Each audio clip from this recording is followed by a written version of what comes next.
जिंदगी हो तो स्मगलर जैसी, दुनिया राख की तरह नीचे और खुद धुएं की तरह ऊपर। जेब खाली हो तभी तो सपने देखना चाहिए, जेब भरने के बाद तो उन सपनों को पूरा किया जा सकता है मेरे भाई। जिंदगी हो तो स्मगलर जैसी, सारी दुनिया राख की तरह नीचे और खुद धुएं की तरह ऊपर। अरे जेब खाली हो तभी तो सपने देखने चाहिए, तभी तो जेब भर जाने के बाद उन सपनों को सच किया जा सकता है मेरे भाई। क्या बात है यार, एक क्लैपिंग होना चाहिए इमरान हाशमी के लिए। क्या एरा था यार वो, मतलब जितने भी लोग 90s से बिलोंग करते हैं, 90s के आसपास जिनका जन्म हुआ है, 2005 के बाद उन्होंने जो सिनेमा देखा होगा जिसमें इमरान हाशमी, मुझे लगता है कि हर व्यक्ति का कहीं ना कहीं फेवरेट एक्टर आप उन्हें कह सकते हैं कि होगा। उनकी फिल्म के गाने, उनकी फिल्म का वो एकदम मास फिल्म उनकी हम जो देखते थे, बहुत ही शानदार उस समय की फिल्में हुआ करती थी। 2015 के लगभग तक उनका ये एक एक्स्ट्रा ऑर्डिनरी दौर चलता है।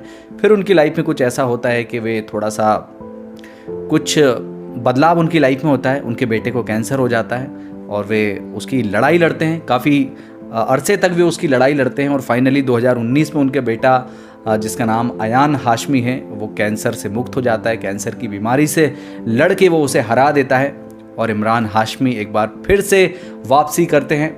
इस बीच में भी वे कई सारी फिल्में करते रहते हैं, लेकिन वो जो 4-5-6 साल का उनका जो दौर था, बहुत ही एक चेंजिंग मोमेंट था। वे खुद कई सारे इंटरव्यूज़ में कहते हैं कि मेरी लाइफ का वो 2014 से 2019 के बीच का जो समय था, बहुत ही एक फाइट वाला एक समय था, जिसमें उन्होंने एक किताब भी लिखी है जिसका नाम है द किस ऑफ लाइफ। अगर नहीं आपने पढ़ी है तो ज़रूर उसे पढ़ें, जिसमें इमरान हाशमी ने अपने बेटे की वो जो लाइफ थी उसको बताया है, अपनी खुद की लाइफ को बताया कि कैसे वे उस समय ग्रो कर रहे थे और उस स्टारडम के साथ साथ उन्हें जब उस कैंसर की बीमारी का पता चलता है उनके बेटे की, तो किस तरह से वे टूटते हैं, फिर स्टेबल होते हैं, फिर उस बीमारी से अपने बेटे के लिए वे फाइट करते हैं और फाइनली वे उस बीमारी को दोनों मिलकर हरा देते हैं, क्योंकि बहुत बड़ा योगदान उनके बेटे की उस बीमारी को लड़ने में इमरान हाशमी ने निभाया है। दोस्तों, इमरान हाशमी एक ऐसा एक्टर है जिसे लोग एक सीरियल किसर के तौर पे जानते हैं। लोग कहते हैं कि भाई 2003-4 के टाइम से वो बस उनको वो किस और बोल्डनेस के लिए उन्हें जानते हैं कि वो स्क्रीन पे बोल्ड अवतार जो उनका था वो दिखाते थे। लेकिन अगर अच्छे तरह से अगर उनकी फिल्मों को देखा जाए तो वे एक ऐसे अभिनेता हैं जिन्होंने बहुत ही अलग किस्म के किरदार निभाए। एक दौर था 90s का, उससे पहले का भी, जब हीरो को एकदम वैसा दिखाया जाता था कि भाई हीरो है, हीरो गलत काम नहीं करता, हीरो का कोई गलत परसेप्शन नहीं होता, हीरो का कोई दूसरा ओपिनियन नहीं होता। लेकिन ऐसा नहीं है। आप इमरान हाशमी की अगर पुरानी फिल्मों को आप उठा के देखोगे 2003 से 2010-12 के आसपास तक की, उसमें आपको दिखाई देगा कि एक ऐसा एक्टर जिसका ओपिनियन है। आज हम अपनी पर्सनल लाइफ में अगर हम अपने आप को उठा के देखें तो ऐसा नहीं है कि हम जिंदगी में सभी काम अच्छे करते हैं। क्या हमारी कभी किसी से दुश्मनी नहीं हुई? क्या हमारी किसी से कभी फाइट नहीं हुई?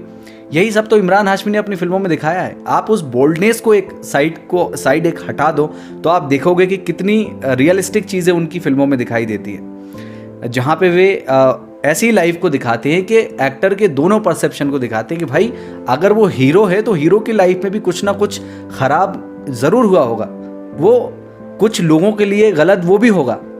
आज हम अपने आप को देखते हैं, हम अपने आप को सही मानते हैं, लेकिन क्या हम सभी के लिए सही है? नहीं है। हम बहुत सारे लोगों के लिए हम गलत भी होते हैं। तो वही एक इमरान हाशमी ने अपनी छवि को, अपने उस किरदार को सिनेमा के थ्रू दिखाने की कोशिश की है और उन्हें वो फिल्में भी मिली हैं। वैसी 2003 से 2010 तक की उनकी फिल्मों के आप उनके किरदार को देखोगे तो कई सारी फिल्मों में उन्हें उस तरह का किरदार निभाया उन्होंने और बखूबी उन्होंने बहुत ही शानदार तरीके से निभाया।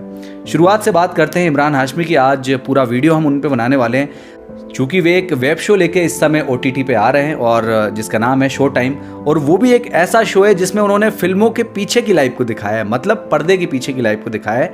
शो टाइम एक ऐसा OTT कंटेंट है जिसमें 4 महीने पहले भी उसका पहला सीज़न आया था जिसमें 4 एपिसोड दिखाए गए थे। अब वापस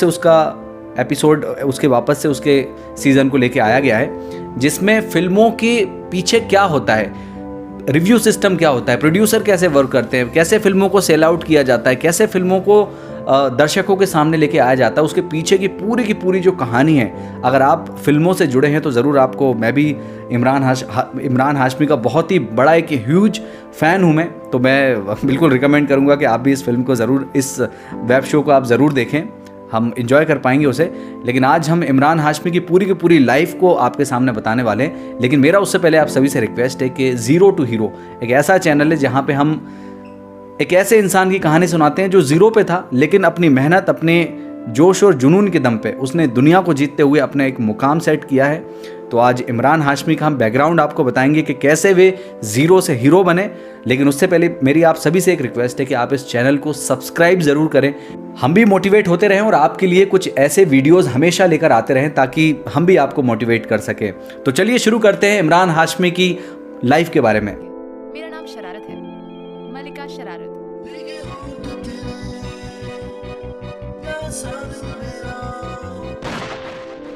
दोस्तों, कई लोग सोचते होंगे कि इमरान हाशमी बॉलीवुड में कैसे पहुंच गए, और कई लोगों को यह भी मालूम होगा कि महेश भट्ट, मुकेश भट्ट के वे भांजे हैं। कई लोगों को मालूम होगा आलिया भट्ट और पूजा भट्ट के वे कजिन्स हैं, मोहित सूरी के वे कजिन्स हैं।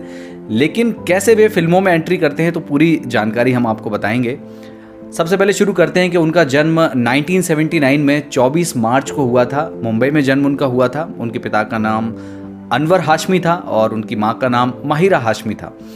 अब 1979 में इमरान हाशमी का जन्म होता है। वे एक फिल्मी बैकग्राउंड से थे।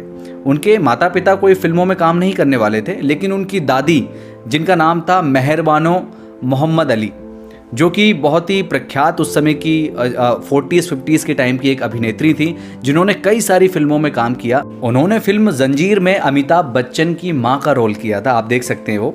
और इसके अलावा उनको कोई फिल्मी बैकग्राउंड नहीं था, लेकिन चूँकि उनकी जो दादी थी मेहरबानो मोहम्मद अली, वो महेश भट्ट की माँ की बहन थी। तो यहाँ से एक ताल्लुकात बनते हैं कि महेश भट्ट की जो माँ थी शिरीन मोहम्मद अली, वो मेहरबानो अली यानी कि इमरान हाशमी की जो दादी थी उनकी बहन थी। तो इस वजह से इमरान हाशमी के मामा हुए महेश भट्ट और मुकेश भट्ट। तो इस तरह से उनका कुछ फिल्मी बैकग्राउंड रहता है, लेकिन उनके माता पिता चूँकि कोई भी फिल्मी बैकग्राउंड से नहीं थे, वे एक बिजनेसमैन थे। उनकी माँ गृहिणी थी जो घर का काम करती थी। वे एक होटल में मैनेजर भी थी एक समय पे। तो होटल की मैनेजर थी उस समय 85-86 के समय की ये बात है, जब वे इमरान हाशमी भी उनके साथ में उस जो होटल था वहाँ पे बैठे हुए थे। तो वहाँ पे कोई आते हैं ऐड के रिगार्डिंग, कुछ कास्टिंग वगैरह वहाँ पे हो रही होती है। तो उनकी निगाह उस बच्चे पे पड़ती है, तो वे उनकी माँ से रिक्वेस्ट करते हैं कि क्या हम इस बच्चे को अपने एक ऐड फिल्म में ले सकते हैं। चूँकि उनकी माँ इस तरह की कोई भी फिल्मी बैकग्राउंड से नहीं थी, तो वे घर में बात करती हैं, उनके पिताजी से बात करती हैं और वे डिसाइड कर लेते हैं कि ठीक है भाई, हम अपने बच्चे को इसमें रोल दे देंगे। तो वे एक रसना का, बॉर्नवीटा का, इस टाइप के कुछ वे 10-20 एड्स उस समय करते हैं, जो कि बहुत सारे लोगों को नहीं पता होगा। लेकिन इसके बाद इमरान हाशमी पूरे तरह से अपनी पढ़ाई पे ध्यान देते हैं और वो किसी भी तरह से फिल्मों में एक्टिव नहीं रहते हैं। इसके बाद इमरान हाशमी अपनी पढ़ाई पे ध्यान देते हैं और जमुनाबाई नर्सिंग स्कूल से वे अपनी प्रारंभिक शिक्षा पूरी करते हैं और सिडनेहम कॉलेज से वे कॉमर्स की पढ़ाई अपनी करते हैं। वे साइंस के स्टूडेंट बनना चाहते थे, कुछ साइंस की फील्ड में वे आगे बढ़ना चाहते थे, लेकिन स्कूल में इतने अच्छे खासे वे पढ़ाई में थे नहीं, तो उन्हें सिर्फ 70% मार्क्स मिलते हैं और अच्छे कॉलेज में उनका एडमिशन हो नहीं पाता। तो वे कॉमर्स बैकग्राउंड में चले जाते हैं, लेकिन उनका पढ़ाई वढ़ाई में कोई इंटरेस्ट नहीं रहता है। बस कॉलेज में कभी कभार जाना, उसके अलावा बस इस तरह घूमना फिरना, गर्लफ्रेंड्स बनाना उनका शौक़ था। वे खुद एक इंटरव्यू में कहते हैं कि मैं कुछ कोर्सेज़, अलग अलग कोर्सेज़ उस समय कर रहा था ताकि मैं कुछ दूसरी गर्लफ्रेंड्स वहाँ पे बना पाऊँ। तो इस तरह का उनका था। अब महेश भट्ट, मुकेश भट्ट जो कि उनके भांजे थे इमरान हाशमी, तो उनका भी उनके घर पे आना जाना लगा रहता था। तो उस समय उनकी माँ से उन्होंने कहा, मुकेश भट्ट ने, कि भाई ये क्या करता रहता है, इसका कोई मतलब, इसका कुछ समझ में नहीं आ रहा है, इसका कोई इंटरेस्ट नहीं है, इसको एक काम करो, फिल्म असिस्ट करने में मैं इसको लेता हूँ। तो वहाँ पे इमरान हाशमी जैसे तैसे करके उनकी माँ उन्हें मनाती है कि भाई तुम ये काम कर लेना चाहिए। अच्छा, इससे पहले इमरान हाशमी का कहीं भी दिल नहीं लग रहा था। वे कई तरह के कोर्सेज उस समय करने लग जाते हैं। वे होटल मैनेजमेंट का कोर्स करने लगते हैं। कभी उन्हें लगता है कि नहीं यार मैं लॉ स्टूडेंट बन जाता हूँ, कभी उन्हें लगता है कि यार मैं कॉमर्स में बिजनेस करके ये सब कर लेता हूँ, तो कभी कुछ और उन्हें, मतलब हम इसे कह सकते हैं कि आज के दौर में भी कई सारे लोगों को इस तरह की प्रॉब्लम्स होती है। मतलब मे बी 25-30 साल के होने तक हम ये डिसाइड नहीं कर पाते हैं कि यार हमें एक्चुअल में करना क्या है। हम दसों तरह की स्ट्रीम को हम देखते हैं कि यार मैं ये भी कर लेता हूँ, नहीं यार ये नहीं ये कर लेता हूँ, नहीं यार ये नहीं ये कर लेता हूँ। मतलब हम कॉमनली हम ये कह सकते हैं कि हमारी ही तरह सिचुएशन उस समय इमरान हाशमी की थी, और वे अपना कोई भी एक नीश डिसाइड नहीं कर पा रहे थे कि मैं किस तरफ अपना करियर बनाऊं। लेकिन बहुत सारे लोग, उनके जो फ्रेंड्स थे, उन्होंने उन्हें मोटिवेट किया कि भाई तुम्हारा अच्छा खासा फिल्मों का बैकग्राउंड है, तुम्हारे मामा हैं, ये सब तुम्हें कह रहे हैं कि तुम्हें फिल्म असिस्टेंट बनना चाहिए, असिस्टेंट डायरेक्टर तुम्हें एडी का काम वे दे रहे हैं तो तुम्हें कर लेना चाहिए।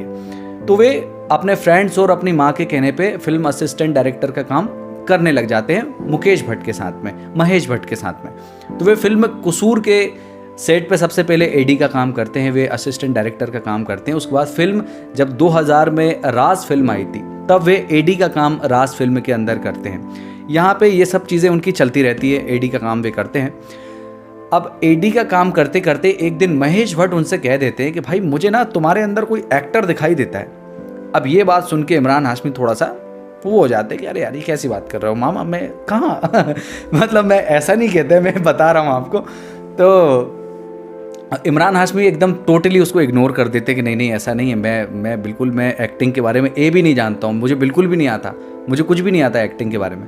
तो महेश भट्ट उन्हें कोई एक्टिंग कोर्स करने की सलाह दे देते हैं कि कोई 3 महीने का कोई एक्टिंग कोर्स किसी के पास में उन्हें भेज देते हैं कि तुम वहाँ एक्टिंग कोर्स करो, हम 3 महीने के बाद में तुम्हारे साथ में तुम्हारा एक डेमो लेंगे, अगर तुम उसमें फिट बैठोगे तो हम तुम्हारे साथ में एक फिल्म बनाएंगे।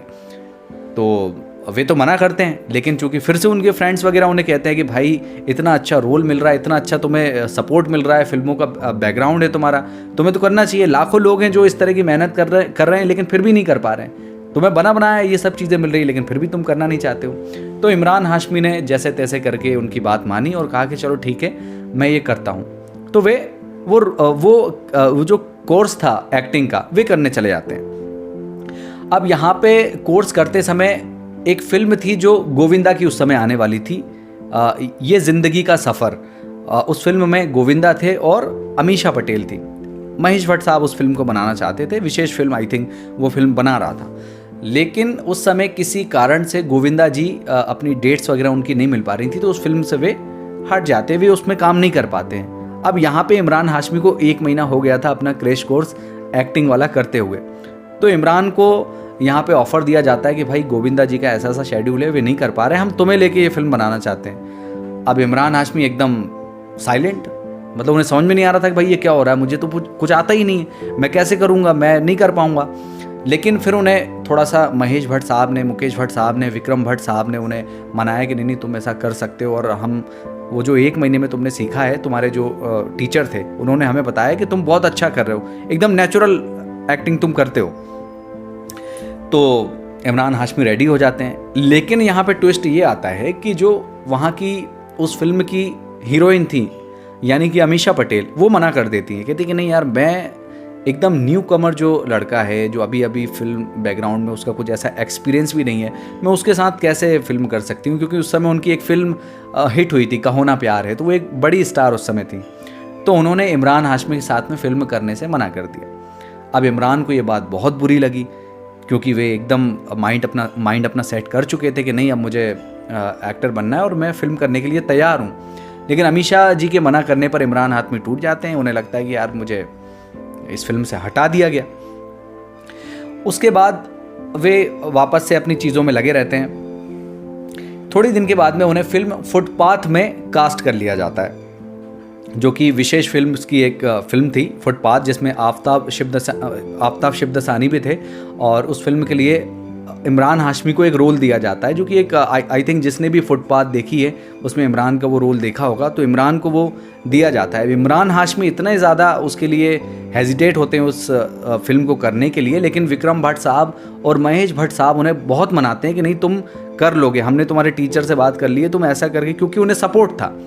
और जब फिल्म की शूटिंग शुरू होती है और इसके बाद इमरान उस शूट के लिए जाते हैं और वहाँ पे शूट करते हैं, लेकिन जब वे शूट कर रहे होते हैं तो 1 नहीं 2 नहीं 3 नहीं, पूरे के पूरे 40 टैक्स उनको उस शूट में लग जाते हैं, और उसके बाद भी वो शूट पूरा नहीं हो पाता है।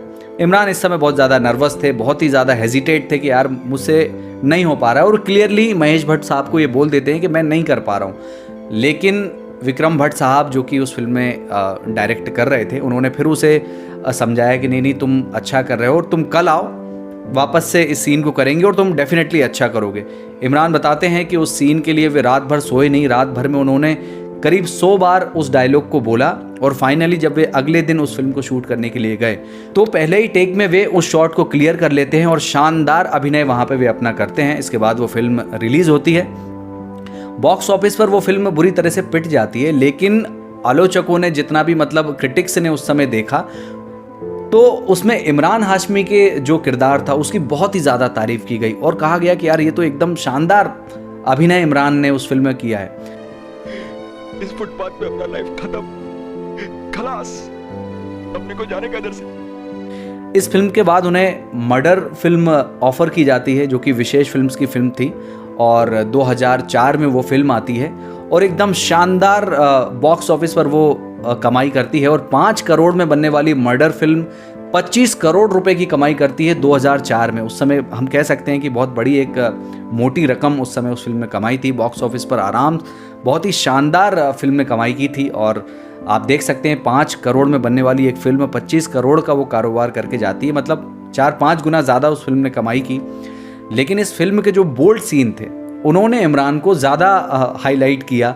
कहा जाता है मल्लिका शेरावत जो इस फिल्म की हीरोइन थी, उनके साथ में उनके वो जो बोल्ड सीन थे उसके बाद मतलब फिल्म इंडस्ट्री में एक चेंज आया, और उससे पहले तक फिल्म इंडस्ट्री में इस तरह के सीन्स नहीं रिकॉर्ड किए जाते थे, लेकिन मर्डर फिल्म में जिस तरह के वो सीन्स को दिखाया गया है उसके बाद एक बोल्डनेस हम कह सकते हैं कि उसका जो उपज है वहाँ से हुई है इमरान के रोल के बाद में, जिसके बाद उन्हें कई सारी फिल्म्स का ऑफ़र दिया गया जिसमें जहर है, अक्सर है, उसके बाद 2006 में उनकी गैंगस्टर आती है, उसके बाद उनका और भी कई तरह की फिल्में आती हैं जिसमें आशिक बनाया आपने। उसी के साथ साथ उनकी एक फिल्म आती है इरफान खान साहब के साथ, द किलर, द ट्रेन, और कई तरह की तमाम फिल्में उस समय रिलीज़ होती हैं। और 2007-8 के समथिंग उनकी एक फिल्म आती है आवारापन।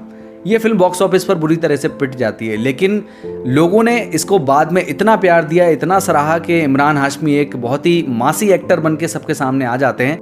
आवारापन, ढूंढा सुख, मिला दर्द, अकेलापन। और गुड बॉय बैड बॉय जो कि उनकी एक फिल्म थी। तो गुड बॉय बैड बॉय को हम यहाँ से इमरान हाशमी के साथ इस दौर को हम इमरान हाशमी को अगर हम जज करें तो कह सकते हैं कि ऐसा एक्टर जिसने फिल्म इंडस्ट्री में ना कुछ बदलाव करके दिखाया।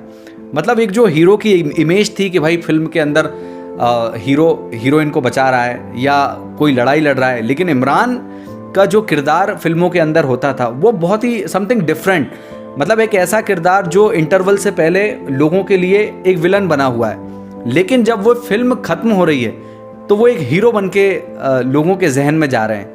तो इस तरह का सिनेमा इमरान हाशमी की फिल्मों में दिखाया गया। आप कोई भी फिल्म उनकी उठा के देख लें, और उस समय के जो म्यूज़िक था उनकी फिल्मों का, I think one of the best era आप उसे कह सकते हैं कि उनकी फिल्मों में के साहब ने, हिमेश रेशमिया ने, या मिथुन ने, या कोई और भी जितने भी सिंगर्स थे उस समय के, शानदार उनकी फिल्मों के गाने होते थे। और आई थिंक मुझे अभी भी याद है कि जब उनकी फिल्म आई थी जन्नत जो कि 2008 में रिलीज़ हुई थी, और IPL के दौरान उस फिल्म को रिलीज़ किया गया था, तो बहुत ही एक टेंशन वाला टाइम चल रहा था कि यार इस फिल्म को रिलीज़ करेंगे और IPL आ रहा है। IPL लोगों को, क्योंकि क्रिकेट की दीवानगी बहुत ही ज़्यादा थी उस समय भी, तो लोगों को लग रहा था कि यार ये फिल्म तो बॉक्स ऑफिस पर पिट जाएगी, लेकिन वो खुद भी वो फिल्म एक स्पोर्ट्स ड्रामा थी, बुकी का एक किरदार उसमें वे निभाते हैं।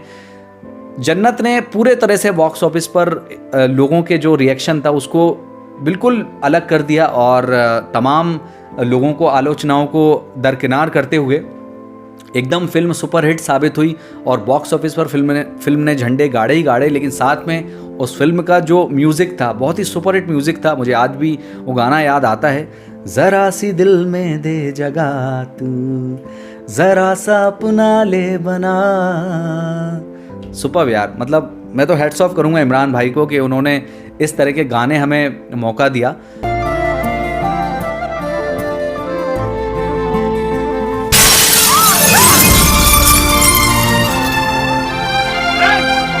और फिर दौर आता है एक और, जब 2010 में राज फिल्म का सीक्वल बनाया जाता है। इससे पहले उन्होंने एक कंगना रनौत के साथ फिल्म की थी जिसका नाम था गैंगस्टर। वो फिल्म भी बहुत ही शानदार थी और नेगेटिव एक किरदार उन्होंने इस फिल्म में निभाया था। फिल्म फेयर में भी उनका नाम गया था उस किरदार के लिए, आईफा में भी नाम गया था।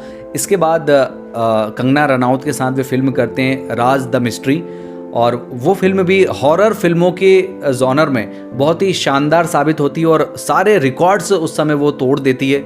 उसके बाद once upon a time in Mumbai हम सभी जानते हैं, अभी मैंने थोड़ी देर पहले भी वो डायलॉग बोला था कि ज़िंदगी हो तो स्मगलर जैसी, दुनिया राख की तरह नीचे और ख़ुद धुएं की तरह ऊपर। तो इमरान का वो जो नेगेटिव शेड था ना यार, वाकई में लोग उसे पसंद करते थे, क्योंकि उस नेगेटिव के अंदर भी ना एक पॉजिटिव हीरो दिखाई देता था जो बाद में हीरो बन जाता था। दाऊद इब्राहिम से वो प्रेरित था वो किरदार, और बहुत ही शानदार बॉक्स ऑफिस पर उसने कमाल धमाल मचाया। सुल्तान मुझे डॉन के घर बुलाएगा।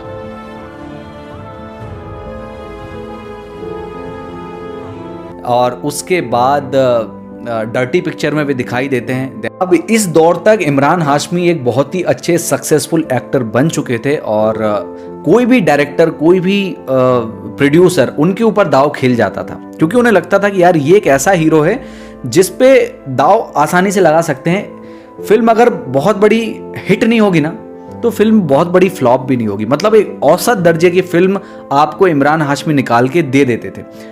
उसके बाद जन्नत 2 भी आई, वो भी एक सक्सेसफुल फिल्म गई। अब इमरान हाशमी अपने आप में कुछ चेंज करना चाहते थे। वे अपनी फिल्मों का जो सीरियल किसर वाली वो जो इमेज थी उसको भी बदलना चाहते थे, क्योंकि यहाँ तक लोग ना उन्हें सीरियल किसर के तौर पे जानते थे, लेकिन उसके साथ साथ उनकी एक्टिंग को भी महत्व देना लोगों ने शुरू कर दिया था। अब वे कुछ और भी एक्सपेरिमेंट करना चाहते थे। तब उन्होंने एक इंटरनेशनल फिल्म की टाइगर, जो कि अभी तक शायद हमारे पास में OTT पर अवेलेबल है, वो थिएटर रिलीज़ नहीं हो पाई, लेकिन बहुत ही सराहना उस किरदार की गई। सुप्रीम कोर्ट ने आई थिंक उसको कुछ कारणों से उस फिल्म को रोक के रखा था, लेकिन वो फिल्म OTT पर आई थिंक मिल जाएगी। अब इसके बाद वे फिल्म करते हैं Shanghai, one of the most iconic film आप उसे कह सकते हैं इमरान हाशमी की। बहुत ही प्यारा एक किरदार उसके अंदर उन्होंने निभाया है।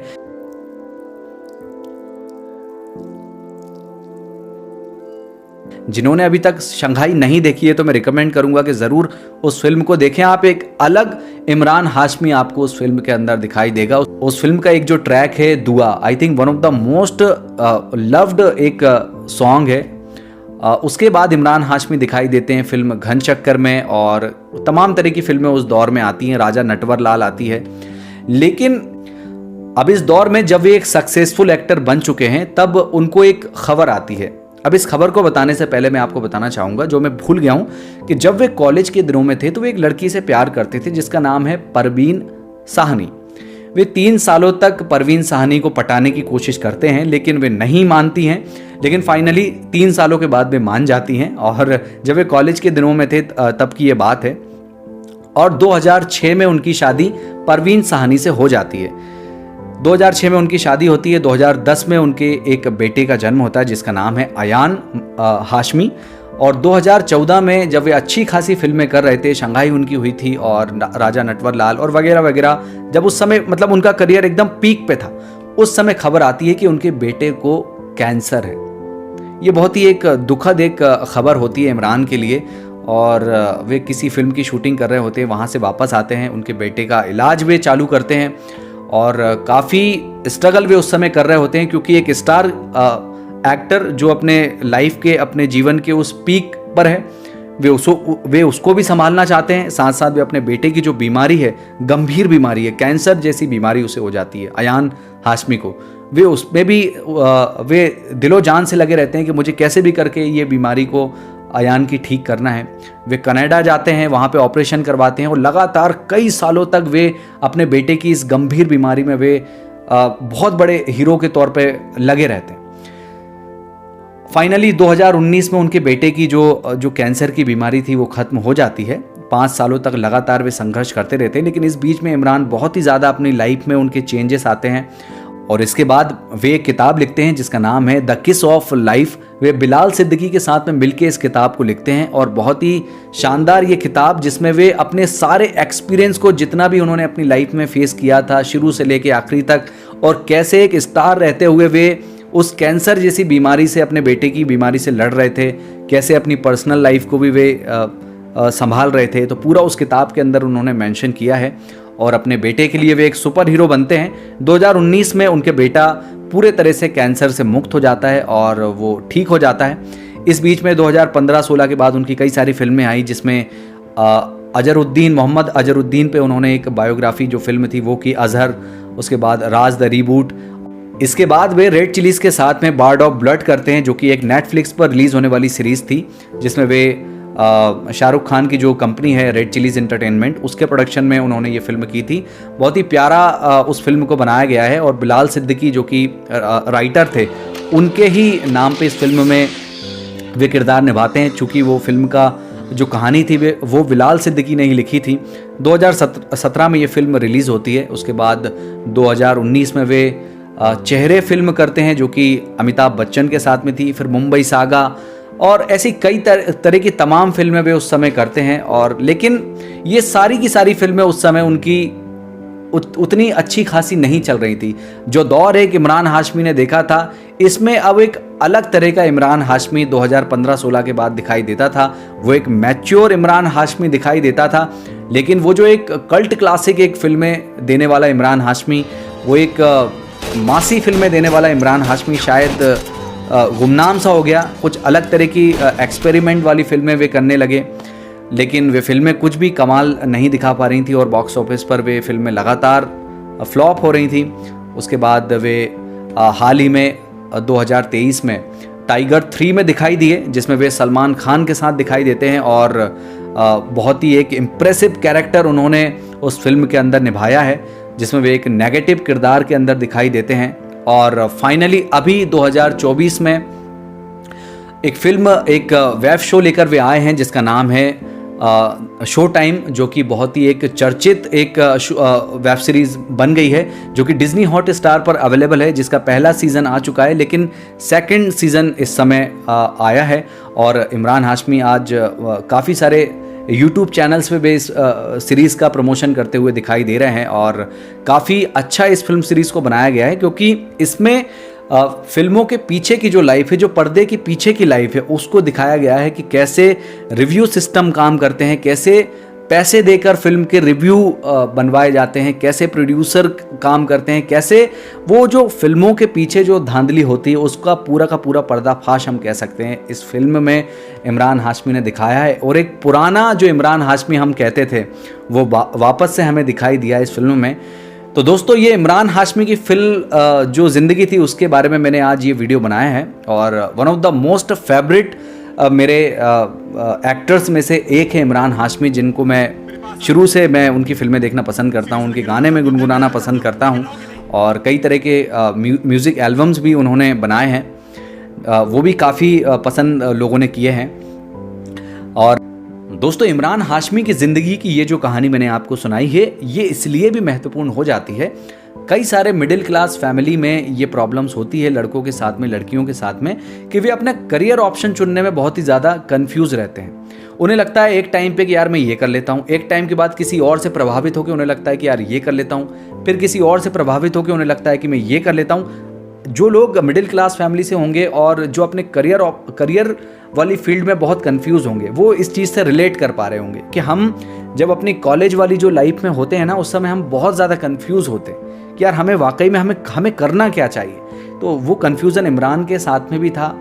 एक समय था उन्होंने वैक्यूम क्लीनर तक लोगों के घर घर जाके बेचे हैं। उन्होंने खुद एक इंटरव्यू में बताया कि मैं इस तरह भी मेरा कंफ्यूजन था कि मैं कुछ सामान वगैरह भी सेल आउट में करता था, लेकिन वे फिल्मी बैकग्राउंड से थे तो उनको वो एडी का काम वहाँ पे मिल गया, असिस्टेंट डायरेक्टर का काम मिल गया। वहाँ से महेश भट्ट साहब ने कहा कि भाई तुम्हारे अंदर एक एक्टर दिखता है, तो उन्होंने उस पर भी काम करना चालू किया। लेकिन वे उनके पास में कोई एक्टिंग की डिग्री नहीं थी, उनके पास में कोई ऐसा कोई एक्टिंग स्कूल का कोई वो नहीं था उनके पास सर्टिफिकेट, लेकिन जो उनके पास में था बहुत ही शिद्दत से उन्होंने निभाया। स्क्रीन पे वो जो ईमानदारी थी उन्होंने दिखाया और कुछ अलग करने का प्रयास किया। एक वो जो हीरो की वो जो छवि थी ना, जो हम 90s या 80s के हीरो में हम देखते थे कि भाई हीरो है, अब आ गया है, अब फिल्म के अंदर सब कुछ सही होने वाला है, अब फिल्म के अंदर हीरोइन को बचाया जाएगा, अब माँ को बचाया जाएगा, अब ये होगा, ऐसा होगा। लेकिन इमरान की फिल्मों ने यही हमें कुछ अलग दिखाया कि वो एक बैड इमेज के साथ भी वो कैसे लास्ट में आपको एक अच्छी इमेज बना के वहाँ से निकलेगा। क्योंकि कहीं ना कहीं लोगों के जो ज़िंदगी है उसमें भी ये सब रहता है। हम भी अपनी पर्सनल लाइफ में, जैसा मैंने वीडियो के स्टार्टिंग में भी कहा था, अच्छा बुरा सब कुछ हमारी लाइफ में चलता रहता है, लेकिन हम अच्छा ही दिखाने की कोशिश करते, बुरा दिखाने की कोशिश नहीं करते। लेकिन इमरान की फिल्मों में वो सब था। एक कल्ट क्लासिक फिल्में दी हैं, तो I think one of the most favourite artist हैं। अब इस वीडियो को मैं यहीं पे रोकना चाहूँगा और आप सभी से रिक्वेस्ट करूँगा कि जो भी फिल्में आपने इमरान हाशमी की 2003 से 7, 8, 9 तक वो नहीं देखी हैं, तो ज़रूर उन फिल्मों को देखें। और कौन सी फिल्म आपको अच्छी लगी, कौन सा डायलॉग उनका अच्छा लगा, कौन सा गाना आपको सबसे ज़्यादा पसंद है, वो भी हमें कमेंट बॉक्स में ज़रूर बताएं। और जाते जाते मैं भी एक डायलॉग आपको ज़रूर बोल के जाऊँगा और यहीं पर वीडियो को रोकना चाहूँगा कि जेब खाली हो तभी तो सपने देखना चाहिए। जेब भरने के बाद तो उन सपनों को पूरा किया जा सकता है मेरे भाई। थैंक यू सो मच इस वीडियो को देखने के लिए। शुक्रिया, धन्यवाद।